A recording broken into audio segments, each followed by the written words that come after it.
So welcome to today's dialogue. So आज हम बात करेंगे जो मीटिंग हुई है ट्रंप और जस्टिन ट्रूडो के बीच में। ठीक है, जो ट्रंप ने 25% टैरिफ अप्लाई किया था कनाडा के ऊपर। सो कनाडा के जो प्रेसिडेंट है जस्टिन ट्रूडो, वो मीटिंग की थी उन्होंने डोनाल्ड ट्रंप के थ्रू। उनके बीच क्या डिस्कशन हुई है, ठीक है, तो वो हम डिस्कस करेंगे इस मीटिंग में। जो डोनाल्ड ट्रंप और जस्टिन ट्रूडो के बीच में बात हुई है, क्योंकि अभी जो यूएस के इलेक्शंस आए हैं उनमें डोनाल्ड ट्रंप जो है वो काफ़ी मेजॉरिटी में आए हैं और वो अगले प्रेसिडेंट होंगे यूएसए के। तो इसमें डोनाल्ड ट्रंप ने 3 देश हैं उन पे टैरिफ प्लान्स अप्लाई किए हुए हैं। पहला है मेक्सिको, दूसरा है आपका कनाडा और तीसरा है चाइना। तो इसमें जो जस्टिन ट्रूडो हैं उन्होंने डोनाल्ड ट्रंप के साथ मीटिंग की उनके आलीशान बंगलो में, जो कि है मार लेगो में। तो यहाँ पे जो हमारे प्रेसिडेंट है कनाडा के, वो कहाँ गए डोनाल्ड ट्रंप से मिलने के लिए। तो उन्होंने वहाँ पे बातचीत की कि आप हमारे 25 टैरिफ को ख़त्म कर दीजिए। ठीक है, और उसके बाद उन्होंने ट्वीट डाला, thanks for the dinner last night president Trump, I am looking forward to work we can do together again. So यहाँ पे इन्होंने देखा है कि ये पूरा ट्रंप को कन्विंस कर रहे थे कि आप हमारे टैरिफ हटा दें, पर ट्रंप ने बोला कि अगर आपको टैरिफ हटाने ही है तो मैं आपको एक आइडिया देता हूँ, आप यूएसए के 51 स्टेट बन जाओ। ठीक है, ऑलरेडी आपके ऊपर 25% टैरिफ लग ही रहे हैं, आपको 25% टैरिफ नहीं चाहिए, तो आप क्या करो कि आप यूएसए के 51 स्टेट बन जाओ। ठीक है, और एक प्रेसिडेंट, किसी मुल्क के प्रेसिडेंट को ऐसा बोलना, लाइक सपोज अगर इंडिया कोई बोलता है कि आप हमारी कंट्री में मौजूद हो, तो बहुत बड़ी डिसरिस्पेक्ट है। तो आप इसको डिसरिस्पेक्ट की तरह ही लेके चलो, क्योंकि अगर आप देखोगे मीटिंग में जस्टिन ट्रूडो ने बहुत पॉजिटिव एक ट्वीट डाला कि everything was good, thanks for dinner last night. But Fox News के एक एडिटर ने बताया है कि ये जो मेन बात हुई है वो ये हुई है कि ट्रंप ने उनको सजेस्ट किया है, इंडिया टुडे का आर्टिकल आप दे सकते हो, ट्रंप ने उन्हें बोला कि 51 स्टेट बन जाओ और आपको वहाँ का गवर्नर बना देंगे अगर आपको 25% टैरिफ नहीं चाहिए तो इन दोनों की ये बात हुई। अब ट्रंप कनाडा पे टैरिफ क्यों लगाना चाहता है? ट्रंप कनाडा पे टैरिफ इसलिए लगाना चाहता है कि जो अगर आप ट्रेड देखो इन दोनों कंट्रीज के बीच में, ठीक है, व्हाट इज जो कनाडा एक्सपोर्ट कर रहा है यूएसए को वो है 438 बिलियन, और जब यूएसए एक्सपोर्ट करता है कनाडा को तो वो है 308 बिलियन। तो डिफरेंस बहुत बड़ा है। तो इस डिफरेंस को कॉम्पनसेट करने के लिए जो है ट्रंप ने बोला कि हम आपको 25% टैरिफ लगाएंगे आपके ऊपर। ठीक है, तो इसमें कनाडा के जो हमारे प्रेसिडेंट है जस्टिन ट्रूडो, उन्होंने बोला कि अगर आप टैरिफ लगाओगे तो हमारी इकोनॉमी में बहुत बड़ा इम्पैक्ट पड़ेगा, हमारी इकोनॉमी पूरी तरह रुइन हो जाएगी। तो जो डोनाल्ड ट्रंप ने बोला कि आप 51 स्टेट बन जाओ, ठीक है, तो आप वहाँ के गवर्नर बना जाओगे। फिर जस्टिन ट्रूडो ने बोला कि नहीं, हमारी स्टेट तो काफ़ी लिबरल है, ठीक है, हम सभी को वेलकम करते हैं और आपका जो स्टैंड है लिबरलिज्म के प्रति वो टोटली डिफरेंट है। तो फिर जो ट्रंप है उन्होंने और बोला कि आप जो है पूरे कनाडा को हम 2 स्टेट में डिवाइड करते हैं, एक लिबरल एक नॉन लिबरल। ठीक है, तो आपको जिस भी स्टेट का गवर्नर बनना होगा आप बन सकते हो। तो किसी प्रेसिडेंट को ऐसा बोलना एक मेरे हिसाब से तो बहुत बड़ी डिसरिस्पेक्ट है ये। और दूसरा रीज़न ये है कि जो ट्रंप है 25% टैरिफ लगाना चाहता है, क्योंकि जो कनाडा और यूएस के जो बॉर्डर्स हैं वहाँ पे आर्म्स का आप देखोगे तो वहाँ पे स्मगलिंग बहुत होती है, वहाँ पे ड्रग्स की स्मगलिंग बहुत होगी। फेंटेनिल एक मोस्ट डेंजरस ड्रग है जो यूएस एक्सपोर्ट हो रहा है थ्रू कनाडा, और यूएस ने काफ़ी बार कनाडा को बोला कि आप इसको रोको, पर वो नहीं रोक पा रहे हैं। ठीक है, तो इसके लिए ट्रंप ने बोला है कि आपको 25% टैरिफ पे करना होगा जो भी आप एक्सपोर्ट करते हो यूएसए को। तो अगर हम मैप पर जाएं, ये हमारे यूनाइटेड स्टेट्स का मैप, नीचे मेक्सिको है, ऊपर कनाडा है। तो यहाँ पे अगर आप बॉर्डर्स देखोगे तो यहाँ पे आप देखोगे तो यहाँ पे काफ़ी स्मगलिंग होती है, आर्म्स की स्मगलिंग होती है, यहाँ पे ड्रग्स की स्मगलिंग होती है, और यूनाइटेड स्टेट्स काफ़ी बार कनाडा को बोल चुका है पर इसको रोकने में असमर्थ है। अगर आप ऊपर देखोगे ये जो रीजन है ये भी यूएसए का है। तो यूएसए ने काफ़ी पहले ये रशिया से खरीद लिया था ये हिस्सा। तो ये यूनाइटेड स्टेट्स है, ये भी यूनाइटेड स्टेट्स है, और बीच में कनाडा है। तो ट्रंप भाई साहब ये कह रहे हैं, जस्टिन ट्रूडो को कह रहे हैं कि आप हमारी 51 स्टेट बन जाओ, जिससे आपको टैरिफ भी नहीं लगेगा और आपकी इकॉनमी भी बच जाएगी, और हम we can work together in partnership. तो ऐसे इन्होंने, तो इन दोनों के बीच में ऐसी बात हुई है। तो अभी जो प्रीवियस हमारी गवर्नमेंट थी यूनाइटेड स्टेट्स की, उसमें हमारे जो बाइडन थे प्रेसिडेंट, तो वो काफ़ी लिबरल थे कनाडा के प्रति, they supported Canada and also they supported Ukraine Russia war as well. Okay, so हम जो हैं इसमें अभी दोनों गवर्नमेंट का देखेंगे, डेमोक्रेट्स और रिपब्लिकन। जो बाइडन थे वो एकदम सपोर्ट कर रहे थे कनाडा को, एकदम सपोर्ट कर रहे थे यूक्रेन को। तो अभी ट्रंप के आने के बाद ये हुआ है कि जो support towards Canada has been reduce, because Trump ने बोला है कि आप जो है 25% टैरिफ आपको देना पड़ेगा। यूक्रेन की जो फंडिंग है वो भी जो है ट्रंप कह रहे हैं कि मैं बंद कर दूंगा। ठीक है, और क्योंकि जो बाइडेन कहता है कि हम भी लिबरल हैं, ठीक है, ट्रूडो कहता है कि हम भी लिबरल है, पर अगर आप देखोगे कि जो बाइडेन का बेटा है अभी, हंटर बाइडेन, उसके ऊपर काफ़ी केसेस चल रहे थे कि उन्होंने जो है टैक्स वगैरह नहीं पे किया है, तो उसके रिगार्डिंग उनको जेल होने वाली थी, ठीक है। तो जो बाइडेन ने बोला था पहले कि आप जो है, जो मेरे बेटे को एक नॉर्मल सिटीजन का ट्रीट करो, उसको जो पनिशमेंट आपने देनी है आप दो। पर अभी सुनने में आया है कि जो व्हाइट हाउस है, जो अभी अभी जो है, अभी जो बाइडेन है वो अभी भी प्रेसिडेंट है, ठीक है, तो उन्होंने जो है अपने बेटे को पार्डन कर दिया इन सब से। तो अब हिपोक्रेसी की भी सीमा देखो कि क्या हो रहा है, कि जो बाइडेन जो कहते हैं मैं लिबरल हूँ, सबको इक्वली ट्रीट करना चाहिए, और अपने बेटे को वो पार्डन कर रहे हैं, ठीक है।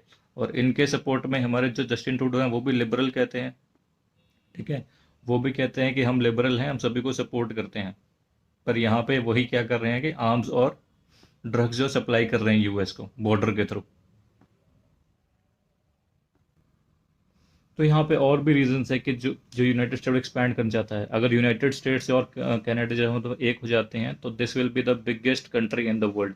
रशिया को भी ये सरपास कर देंगे, और इनकी जो इकोनॉमी होगी वो भी सबसे ऊपर होगी, कि चाइना को ये बीट कर देंगे इकोनॉमी में, और रशिया को on the basis of the land it will be the biggest country, ठीक है। तो अगर आप देखोगे अभी जो है पूरे पूरे अगर आप देखोगे तो वर्ल्ड में एक ही एम्पायर आप बोलोगे तो यूनाइटेड स्टेट्स को आप एम्पायर बोल सकते हो। पहले आप बात करोगे, अगर आप 19th सेंचुरी की बात करोगे, तो वहाँ पर यूनाइटेड किंगडम, इंग्लैंड एक बहुत बड़ा एम्पायर था पूरी वर्ल्ड में, काफ़ी कॉलोनीज थी उसकी। तो अभी आप देखोगे यूनाइटेड स्टेट्स भी वही ट्राई कर रहा है, कि जैसे कि आप देखोगे यूनाइटेड स्टेट्स ने काफ़ी जगह जो है अपना एक्सपेंशन करने की कोशिश की है। अब यहाँ पे कनाडा को भी ये बोल रहे हैं कि हम एक्सपैंड करेंगे, मतलब कि एक मजाक के तौर पे ही है, पर इनके इंटेंशन आप देख सकते हो कि एक्सपैंड करना चाहते हैं ये यूनाइटेड स्टेट्स।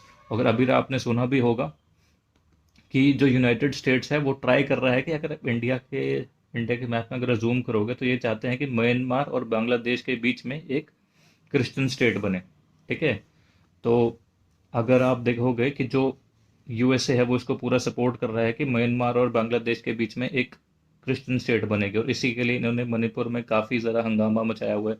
सो जितने भी क्रिश्चियन कम्युनिटी उनको काफ़ी सपोर्ट कर रहे हैं ये, और जो यूएसए चाहता है कि उनका एक खुद का एम्पायर बने 21st सेंचुरी में, ठीक है, ये पूरा ट्राई कर रहे हैं इसके लिए। तो जो अगर आप देखोगे जो बांग्लादेश में जो कू हुआ है, अभी मिलिट्री कू हुआ है, जहाँ पे शेख हसीना को निकाल दिया है, और वहाँ पे एक नया प्रेसिडेंट जो कि पपेट है यूएसए का, तो उसको वहाँ पे इलेक्ट करके बिठा दिया गया है। जो बांग्लादेश की एक्स प्रेसिडेंट थी, जो थी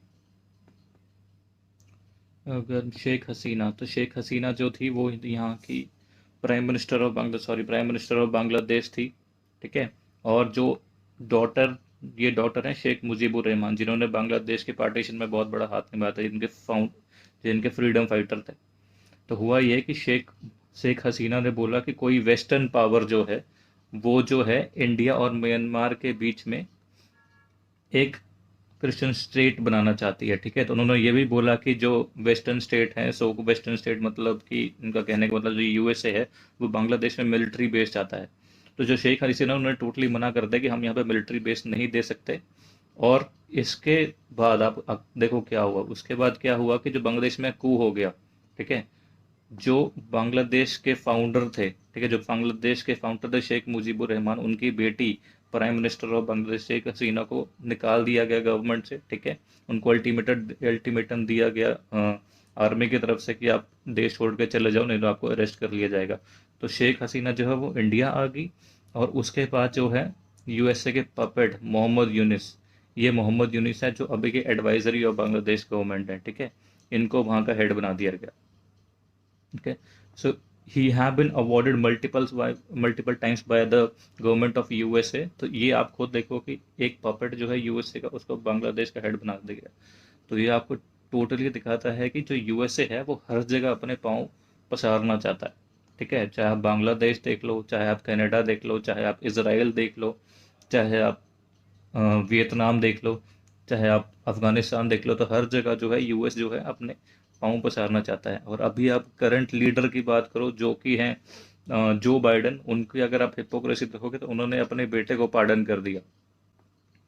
तो वो कहते हैं कि मैं लिबरल हूँ, उन्होंने अपने बेटे को पार्डन कर दिया, और उसके बाद जो हमारे ट्रम्प भाई साहब है वो कह रहे हैं कि आप कनाडा को आप हमारे अंडर आ जाओ, ठीक है। और ऊपर से जो जो आप देखोगे जो डोनाल्ड ट्रंप है वो कह रहे हैं ब्रिक्स कंट्री को, जैसे आपने देखा होगा ब्रिक्स समिट जब रशिया में हुई तो वहाँ पर डिसाइड हुआ कि ब्रिक्स जो है अपने एक करेंसी निकाल सकती है, ठीक है। तो उसमें जो है ट्रंप ने बोला कि अगर कोई भी करेंसी ऐसे आती है, उनके वर्ड थे, एग्जैक्ट वर्ड उनका ये थे कि कोई भी कंट्री ब्रिक्स नेशन या अपनी खुद की करेंसी लाती है और दे स्टॉप सल्यूटिंग डॉलर, ठीक है, उनके ये टर्म्स थे कि if any BRICS nation stop saluting dollar तो उनके ऊपर 100% टैरिफ अप्लाई किया जाएगा। लाइक सपोज अगर कोई इंडियन प्रोडक्ट अभी 100 रुपये का यूएसए में बिकता है तो वो 200 रुपये का हो जाएगा, टोटली 100% टैरिफ अप्लाई हो जाएगा उसमें, ठीक है।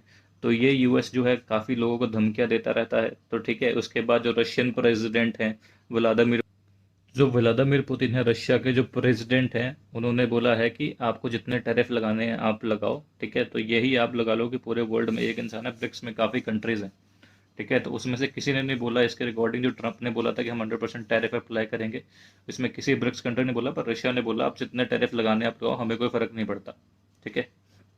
तो ऐसी हिम्मत सिर्फ पुतिन भाई कर सकते हैं कि जो यूएसए से सीधे टक्कर करने की हिम्मत करते हैं, ठीक है। तो इसके लिए ये है कि अभी जो यूएस है वो यही चाहता है कि जो एक्सपेंशन यूज़ किस तरह कर सकता है, ठीक है। चाहे आप कनाडा ले लो, ठीक है, चाहे अपने विशाल स्टेट्स बना लो बांग्लादेश में, ठीक है, या फिर अफगानिस्तान में, ठीक है। तो यूएस यही मोस्टली ट्राई करता है, इनकी जो भी गवर्नमेंट चेंज होती है इनका मेन ही मोटो होता है कि हम कैसे दुनिया पे कंट्रोल करेंगे, ठीक है। यूएस से कभी धमकियां देता है, रशिया को कभी धमकियां देता है, ब्रिक्स कंट्री को कभी धमकियां देता है, कनाडा को, कभी मैक्सिको को, कभी चाइना को, वहाँ पर टैरिफ बढ़ा देंगे, ठीक है। तो यूनाइटेड स्टेट अभी भी इसी भ्रम में है कि हम जो है सेंटर हैं, obviously they are the biggest economy, ठीक है, पैसा बहुत है इनके पास। पर ये है कि अभी ये है, यही चाहते हैं कि अभी जो कोल्ड वॉर के बाद जो यूनाइटेड स्टेट्स एक सुपर पावर बनी है, ठीक है, 1991 में जो रशिया का टूट गया था काफ़ी हिस्सों में, तो उसके बाद यूनाइटेड स्टेट्स ही बचा था, तो एक सिंगल सुपर पावर थी। तो कोई भी ये यही सोचते हैं कि अभी हम भी एक सिंगल सुपर पावर हैं, ठीक है। अगर आप देखोगे रशिया भी है, नई नई पार्ट ब्राज़ील भी आ रही है, तो काफ़ी नई नई जगह, इंडिया आप देख लो तो काफ़ी नई नई सुपर पावर्स आ रही हैं, सॉफ्ट पावर आप उसे कह सकते हो, ठीक है। मनी वाइज यूनाइटेड स्टेट्स काफ़ी आगे है, पर बस यही है, अभी इनका यही है कि हम किस तरह दुनिया पे कंट्रोल करें, ठीक है। तो आज के लिए इतना ही, तो इसके बारे में और डिस्कस करेंगे नेक्स्ट वीडियो में। Thank you.